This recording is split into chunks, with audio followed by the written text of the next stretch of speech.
pouvez avoir un jardin naturel et cela sans pesticides tout en profitant autant que vous voulez. Pour ce faire, l'adage à respecter, c'est mieux vaut prévenir que guérir et donc respecter l'équilibre naturel ou autrement dit écosystémique. Nous allons voir ce qu'il en est.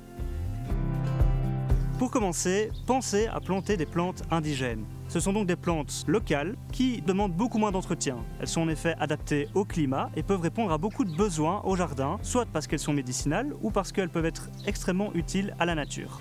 Vous pouvez miser sur une grande diversité de plantes, cela vous permettra entre autres d'avoir des couleurs toute l'année, mais aussi de faire exploser la biodiversité au sein de votre jardin. Chaque plante a des besoins spécifiques. Pensez qu'à lui trouver une place qui lui convient, qui vous permettra de vous en occuper le moins possible. Pour prémunir vos plantes de certaines maladies ou de certains nuisibles, n'hésitez donc pas à faire de la culture en association. Certaines plantes ont en effet tendance à bien s'entendre avec leurs voisines. Il peut être aussi important de repenser l'utilité de certaines espèces. Certains animaux qui sont souvent considérés comme des nuisibles peuvent pourtant beaucoup nous aider au jardin. En effet, les chauves-souris, les araignées ou les guêpes permettent de réguler la population d'insectes.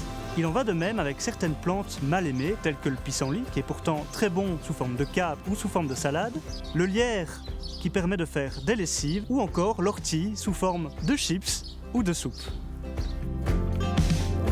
Pensez également à prévoir des aménagements qui pourront accueillir les auxiliaires de jardin, par exemple des arbres pour les oiseaux, des murs en pierre pour les lézards, des espaces de terre dénudés pour les abeilles et guêpes solitaires, des espaces sauvages pour tout ce qui est insectes.